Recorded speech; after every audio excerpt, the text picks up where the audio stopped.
welcome to Turn the Page, the official podcast of the Syosset Public Library.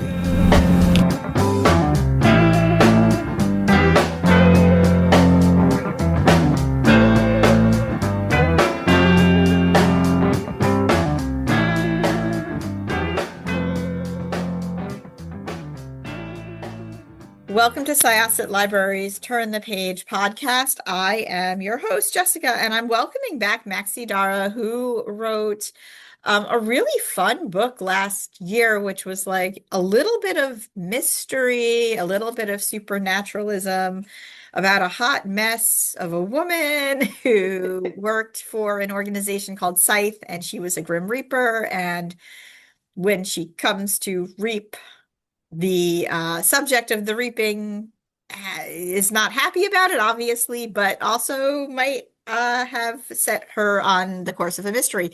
So that was the Grim Reaper's Guide to Solving a Murder. That's me a killer. You have picked up with SCYTHE again, in a Grim Reaper's Guide to Cheating Death. Cheating Death. I don't know why, for some reason, that title, I'm just like, wait, no, it's Cheating Death, Cheating Death. But with a completely different protagonist, but also with SCYTHE in the mix. So, first of all, welcome, Maxie. This was so much fun to have you back. Well, thank you so much for having me back. I'm so happy to be here. Yeah, and I really enjoyed this book, as I enjoyed the first one. But it was really refreshing. You know, when I opened it, I was like, okay, let's see what Kathy's up to. But it's not Kathy. Now, we have Nora, who also works for SCYTHE, and she is a twin, and she's trying to save her brother, her twin brother Charlie, from dying. And I don't know really what else to say without giving too many spoilers away, but it was absolutely just as wonderful with the first one, even though, you know, like the protagonist is completely different, but that is fine. It was a great companion. You can pick it up. You don't have to know everything about SCYTHE immediately. But you know, like we talk a lot about found family stories. This was like a lost family story, like, or a rediscovered family. Nora is trying to, as I said, save Charlie from dying. And she ends up on a whirlwind road trip with not only her twin brother, but her twin brother's talking bird, and mayhem ensues. So tell us a little bit about this book and how this picked up in the world of SCYTHE for you. Absolutely. So I knew after I wrote the first book that Kathy, kind of her story arc felt like it completed in that moment. And I kind of wanted to give her some breathing room to just kind of have that sort of tied up in a bow time. So I knew I wanted to explore a different character, a different facet of SCYTHE. And because it's a company, there's so many different positions involved in it. And I wanted to see what life would look like from a different sort of role in that company. So Nora Bird is the protagonist of Cheating Death, and she is an administrative coordinator. So she's much more hands off. She's basically an administrator for Grim Reapers, and she's there because she lost her parents at a very young age, and that made her terrified of death. And to her, the best way to deal with fear is to learn all about it and be close to it, sort of like keep your enemies closer situation. So that's why she took the job at SCYTHE. And like you say, one day as she's sorting through files, she comes across her twin brother's name.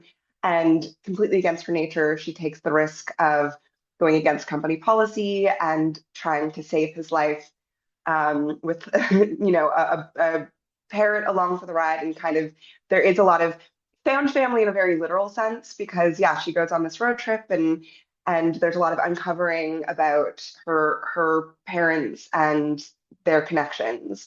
Yeah, and it's a lot about anxiety and overcoming fears and what it means to live, kind of wrapped in the bow of a mystery.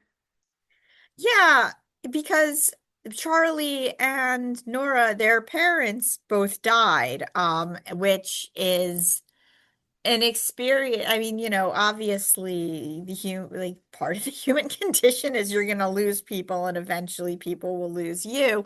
But it was a very, it wasn't like, it wasn't like a sweet on the deathbed, oh, say goodbye. It was a dramatic death of the both of them at the same time, which is not something that is just like, oh, they lived a good life, mom and dad.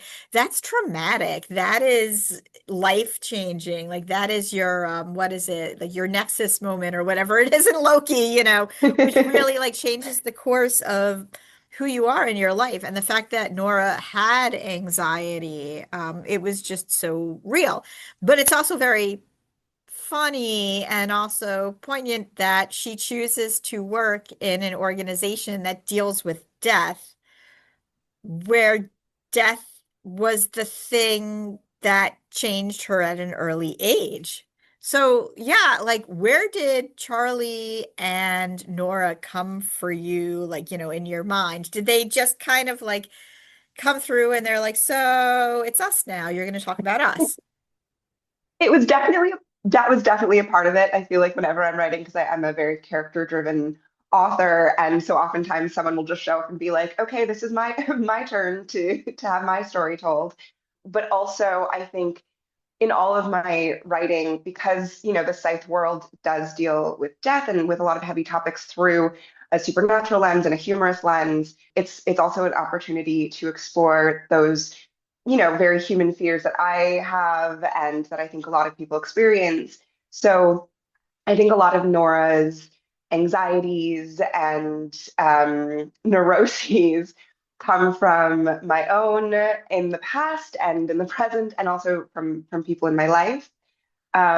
She's definitely sort of a symbol or like a talisman of a representation of those feelings that I kind of was able to explore through the safety of comedy. And it was really well done. And I love a good mayhem on a road trip story too, by the way. Oh, thank you. Like Kathy's story was very much in a way a domestic story, even though it, not in the way that we traditionally think of it, but, and I'm saying this because if you're gonna pick up this first or that, or you haven't read that, you should.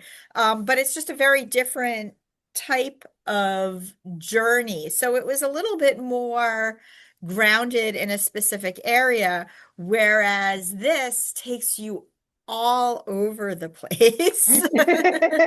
It's a bit of chaos. Yes, definitely. Are you a fan of road trips yourself? I honestly don't think I've ever actually been on one, which I feel like is unacceptable, especially as a Canadian, which I am. I'm living abroad right now, but I'm originally from Canada, and it's such a road trippable country, and yet for some reason I just have never done one. But I think it's definitely something that I've always wanted to do. So that's another opportunity to explore something through writing that I kind of haven't had the chance in my life. Um, and I knew I wanted because it can read as a standalone. I knew I wanted to have a bit of a departure from the domesticity and the sort of pace of the first book because, the first book it has a very specific protagonist and a very specific storyline, and it might not appeal to everybody. And I kind of wanted to just, if somebody wants an entry into this world and maybe doesn't want that to be a pregnant 42-year-old having a midlife crisis, then I just wanted that very different feel for this one. So hopefully a road trip can offer a nice alternative into the world of corporate grim reaping.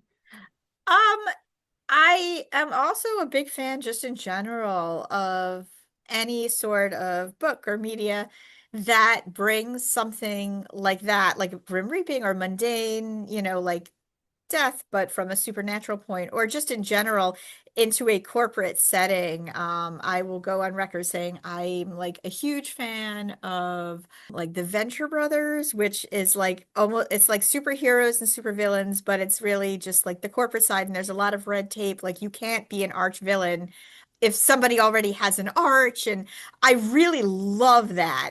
How did that sort of pan out for you? Like, how did you conceive of the organization and just how it would be put together? I was really attracted to the idea of contrasting something as sort of big and incomprehensible as death with something so mundane as, fluorescent lighting in cubicles. I just thought that's such a fun juxtaposition, and there's so much you can do with that. And we live in a world where most things have been corporatized or capitalized on. And so why not the sort of the ultimate big experience that kind of unites us all? What happens if, that was taken over by corporate and turned into a briefcase situation? So that was kind of the inspiration for that. Again, just find it so much fun. Do you have like just sort of this scythe expansive universe in your mind? Because I don't want to go through all the twists and turns in this story, but it definitely goes in a lot of different places, and like there's a lot that can be done within this world. Yeah, I mean, I've been lucky enough that so this is the second book in the series, and there will be two more following within this world, which I'm very excited about. And that has given me the opportunity to really dive in and play and see, all the little nooks and crannies that I can burrow into, as far as expanding the world. And now because I've plotted out the entire arc of the series, I have a pretty clear sense of the rules and all of the history, which we delve into in later on. And there's a lot of complexity involved in this organization because when you're talking about death, that's something that is an innate part of life.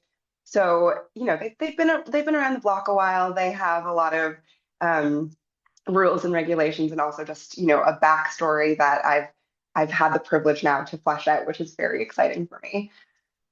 I do not recall if I asked you in our first interview, how did you start writing? Honestly, it's going to sound so cheesy, but my parents read to me from the time that I was in the womb until I was able to pick up a book and read myself.